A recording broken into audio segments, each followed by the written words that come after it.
如果可以的话，不知道有没有机会看得到 Pixel Watch Ultra。第一个啊，今年 Google 的更新呢，在 Pixel 系列它会首次用上 Tensor G5 的晶片哦。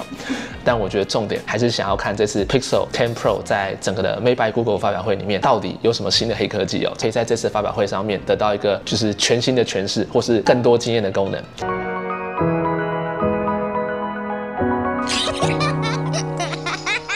Hello， 瑞奇与安妮的频道的大家好，今天呢要跟大家分享一下，就是在2025年的 Google 发表会 Made by Google 这一次呢会发表的所有的新品哦。今天呢是7月底的时间做这个录影的，所以所有收集流传出来的资料呢都是到7月底的时候所得到的资料。那我觉得这一次的 Made by Google 2025为什么会让我自己本身这么期待呢？我们可以看一下，第一个啊，今年 Google 的更新呢，在 Pixel 系列它会首次用上 Tensor G5 的晶片哦。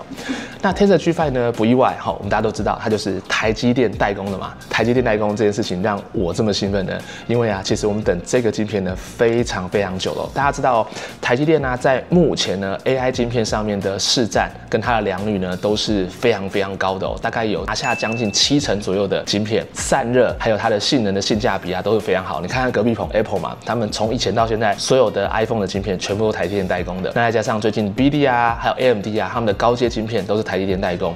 流传出来呢，在它整个的性能的提升跟之前来比较的话呢，它其实比较接近去年的旗舰，有可能它是用一个比较稳定的制程啊。至于我刚刚前面讲到一个最重要的东西，就是散热哦。如果大家呢对于台积电的散热啊没有那么有信心的话呢，我觉得之前看到网络梗他讲的超好的，黄仁勋呢他每一次啊不管天气再热都穿得下他的皮衣，那是为什么呢？这代表台积电的散热很不错。没有啦，这是网络上流传的笑话啦，但是我觉得这个梗我很喜欢哦。台积电的制程呢，让它的所有的 NVIDIA 产品的散热都非常的好哦。那再者的话，我会把这一次的重点啊放在软体。其实从去年的 Pixel 9啊，它整体的设计的质感上面呢，已经在旗舰上面的价格已经慢慢的追上像 iPhone 或是 Samsung 完全旗舰机子的，他们用的边框还有他们的设计，看起来它旗舰感就非常够。目前已知流出来的消息啊，我觉得在旗舰机的硬体上面的更新幅度，其实没有像以前的更新幅度这么的大。但是为什么我觉得软体服务很重要？因为我就回到我刚刚前面讲的话题，大家知道在 Pixel 9的时候啊，这个软体服务呢真的是超强的。Pixel 9的时候呢，它有送1年的 Gemini。那这个 Gemini AI 啊 ，AI 现在是一个浪潮上去啊。这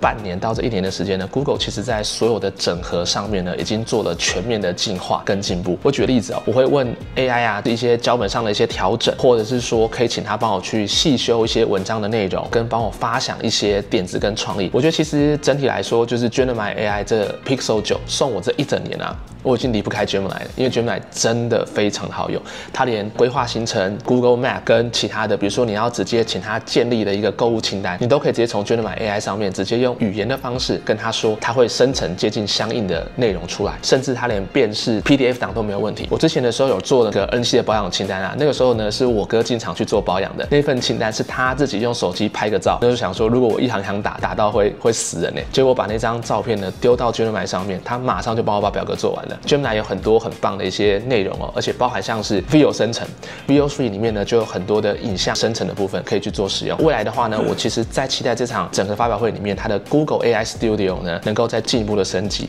Pixel就是你自己用手机最快速的去进入这个 Google 给你的 AI 服务啊，最好的装置。那我相信它在理解 AI 的模型，还有处理 AI 的预算的速度，跟本地 AI 化的处理啊，我相信在 Pixel 10它的软硬体整合的程度呢，一定会到前所未有空前的高哦。反而我不担心说现在外面已经把所有的外形啊跟手机呢完全都已经爆雷了，而是更期待它接下来要在发表会里面提到的里面的软体整合的服务。接下来发表的话会有 Pixel 10的整个系列 ，Pixel Watch 4跟 Pixel Buds 2A 平价版的耳机会出来，还有一个叫做 Pixel Snap 的一个磁吸的配件。首先要跟大家讲一下呢，这次 Pixel 10呢，它不可能会跟 Pro 一样，就是比较新一代的相机模组。虽然 Pixel 10 Pro 它一定不是什么最厉害的相机硬体规格，因为其实要追硬体规格的话呢，我相信小米或是一些中国的手机啊，他们堆叠硬体的技术啊，真的是无人能出其右。Google 最厉害的地方呢，就是来自于它可以从软体帮你把所有的照片、影片呢去做到 fine tune， 用 AI 啊，还有其他的方方式呢，让它有更好的一个运算，达到一个更好的效果。前面刚刚提到了嘛，就是有 Tensor G5 的晶片，然后除此之外的话呢，它本身的主镜头也开始支援了微距，这个 Super Res 就是以前的 Pro 的功能，可以放大到20倍的功能，在 Pixel 6的时候就有的功能了。那另外我觉得比较令人期待，4K 的录影可以达到60P 的格式，超强省电的模式可以到100个小时。那我觉得整体看起来的话，这次比较主打在 Pixel 10的话，应该是这一个像海洋的蓝色，这个蓝色应该是这个系列目前没有看过的颜色哦。那再来的话呢，就要来讲一下我自己比较有可能买的2个款式哦，一个就是 Pixel 10 Pro。那 Pixel 10 Pro 的话呢，我们知道它 Pro 跟 Pro XL 主要就差在萤幕的部分哦，所以等一下的部分我可能特点呢，我大家就一起讲，没有关系。主要的话呢，我觉得这一次看起来在相机的模组流出来的资料，并没有跟大家提到说它相机模组有做一个很重大的升级，所以我目前预估啦，跟 Pixel 9 Pro 应该是差不多的。其实我每次念的时候都觉得这个命名要改一改，真的有点绕舌，不是很好念。再的话呢，就是它可以透过 AI 的方式啊，去帮你 upscaling， 就是指说它把解析度就是运算的更高了之后到 8K 的格式哦。所以这个的话，其实在以前的 Pixel 8 Pro 的时候呢，就有这个 Clear Boost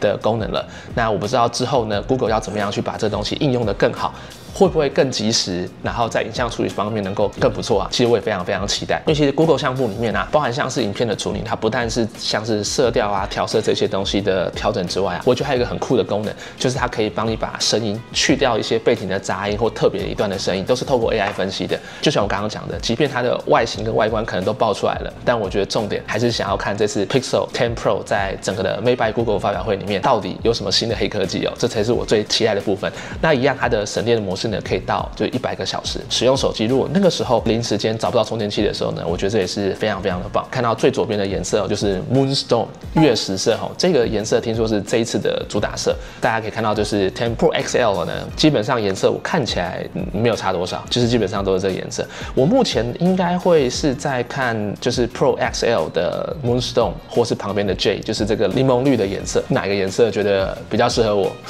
欢迎在影片下面留言哦。这2个应该是我目前在看的主要的部分啊。这2个最主要还有一个地方的差异就在于充电。10 Pro XL 的话呢，它会在充电的功率能够接受比较大。如果最后呢，它的充电功率在 Pro XL 比较好的话，也许我优先考虑就会变成是10 Pro XL 了，跟大家稍微分享一下，这是我自己的想法。再的话呢，就是10 Pro Fold 了。10 Pro Fold 的话呢，听说在它的外萤幕上面比去年的9 Pro Fold 的话呢，它的萤幕有稍微大一点，大0.1寸。这个视觉上可能看起来它的边框就会更细一点。那这次主要的特点就是说，它还有加入了 IP68 的防水防尘。除此之外的话呢，他说他这次是用钛合金的整个航太科技的外壳，所以它的材质可能跟其他的东西是不一样的。我觉得这个款式啊，因为前阵子的三星 Galaxy Z Flow 7才刚出，所以能不能做到那么薄，我是不知道。但我看到那个 Z Flow 7的时候呢，真的有够薄。我觉得如果未来 Pixel 啊可以使用三星的这些技术的话呢，其实是很不错的。因为 Pixel 其实这个系列啊，跟三星一直有长期的合作，从那个6代的 Tensor 晶片开始做第1代的发表，到现在 Pixel 10的时候啊，已经历经了前面4代了。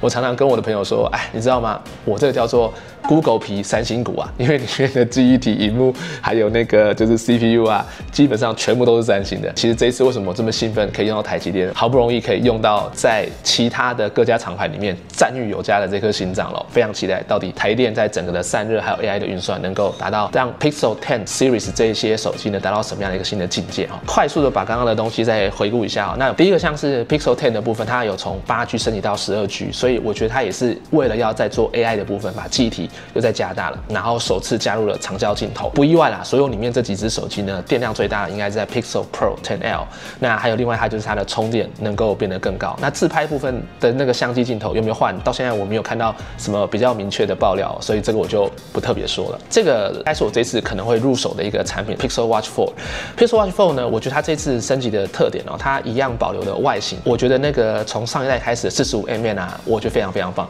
因为这真的才是男生该戴的 size 嘛，早就应该这样做。听说他们的表带的材质哦，会做得更多款式，而且更加舒服，所以其实我蛮期待的。那这一次的时候，听说它的这个主要的处理器呢是跟上一代是一样，但是它会加了一个叫做 M55的协同处理器，主要就是要帮助手表呢去处理更多 AI 的资讯。那这一次的主要的强化的话呢，除了健康跟紧急救援之外的话呢，它有一些运动记录的功能能呢，全部都会做就是更新跟强化。上一代的时候，我看到它是针对跑步的部分，像是步幅啊，然后跨步啊这些东西，我觉得都很不错。那另外我很常用 Phoebe 里面的功能，睡眠的追踪啊，我觉得这部分分析啊，对于一般我们健康的生活在使用的话都很不错。其实是蛮期待在发表会的时候可以告诉我说，我去做健身，好，或许我去做一些登山、爬坡，或是不同的项目，还有像包含游泳好了，它到底可以做到什么样的侦测？我觉得这些东西啊，随着大家在做的这些运动变多了之后呢，为什么 Garmin 到现在还是大家都非常唯一指定？如果说你是一个运动啊的一个非常长的一个用户的话呢，你会非常喜欢 Garmin 的手表，原因就是因为它的所有的追踪、分析，还有帮助你训练的，就是成长的脚步呢，用 Garmin 的完全的很有帮助哦。所以我希望说，就是接下来在 Pixel Watch 的这些系列啊，它居然要进入穿戴的市场了，可以在针对像运动的这一块部分呢，能够多加更多的进阶的功能，使用用户，它不是只有在讯息通知之外呢，手表还有它更多的含义在哦。所以我希望这次 Pixel Watch 4呢，可以带给我一个更新的体验。预计这个也会入手，所以到时候如果拿到的时候呢，再跟大家分享一下我自己使用起来跟之前的3代些差别在哪里哦。那当然我私心啦，如果可以的话，不知道有没有机会看得到 Pixel Watch Ultra。至于它要怎么样呢，我就不知道了。反正大家就丢一个许愿池嘛，期待。再来的话，这个东西我就比较没有什么关注，因为网络上也没有什么图流出来。就是听说这次的 Pixel Buds 2A 呢也会出来。那 Pixel Buds A 系列的话呢，一直都是Google 里面的一个平价的版本哦。不过我觉得之前这一代的时候，它的那个耳翼的耳柄稍微比较凸出来一点点。其实我觉得在佩戴来讲是比较牢靠的，因为我自己在用最新的这个 Pixel Buds Pro 2的时候呢，我其实觉得那个耳翼虽然比较短，但是有些时候我们在比较激烈的运动啊、跑步什么的话呢，它还是容易需要手动去调整一下，会容易掉。那至于这个2A 能够表现到什么样的程度，不会达到 Pixel Buds Pro 2嘛？那至于这一支能够有什么样的表现，不知道，等发表会再看吧。因为这支流出来的消息真的太少。整个 Pixel 10 Series 呢就到这边哦。那这是主打色重的颜色，所以大家看到这张图片呢里面的右手边这边，然后这是其他它的颜色的主打的系列啊。那我这一次预计的话呢，会入手的是应该是 Pixel 10 Pro 或 Pro XL， 然后再加上 Pixel Watch 4这两个产品。那至于这个 Pixel Buds 的话呢，因为我去年的时候已经有买了 Pixel Buds Pro 2，那我不会特别为了 Moonstone 的颜色去更换，大概是这样子。整体的那个 Made by Google 在今年的8月20发表，台湾应该是8月21号的凌晨哦。在后续有一些就是消息，或者是有更多的一些资料的话呢，我再拍这影片跟大家做一个分享。我觉得隔壁棚的 Apple 的更新力道 ，iPhone 的给我感觉，它的那个期待度跟 Pixel 期待度现在有点转换过来了。原因就是因为我觉得在隔壁的，就是 Apple 那边看到的，它的影片的性能是非常好的。但是我就是在想，到底有没有一些软硬体整合的更突破的东西，我们可以在这次发表会看到。Google 就是跟以往一样嘛，就是还没有发表之前的时候，所有该报的东西基本上都乱报一通了，都爆出来了。觉得有些东西他们实际上要在发表会应用跟秀才会发现，所以我期待 Gemini 的一些应用可以在这次发表会上面得到一个就是全新的诠释，或是更多惊艳的功能。这部影片差不多到这边了，那我想问一下在看影片的你会期待 Pixel 这次的发表会吗？如果会的话呢，你最期待的是哪个装置，或是哪一些功能会应用下去呢？我是瑞奇。那如果大家有任何的问题的话呢，欢迎在我们影片下方的留言处呢帮我留言，然后交流哦。看完这支影片不要忘记按个赞，也是给我这一支影片创作的最大鼓励。这部影片先到这边，大家拜拜。听说这一次 Pixel Snap 的部分会做了蛮多的一些磁吸的配件哦。那我觉得磁吸的配件其实对于整个生态系来讲是一件好事，因为我觉得从 MagSafe 的这些配件已经发扬光大。我希望这次能够出的这些配件呢，最好通用啦 MagSafe 的配件。为什么这样说呢？因为其实像之前的 Pixel 9我也是直接是买 MagSafe 的壳，就可以直接通用这些配件哦。跟大家说，真的很好用。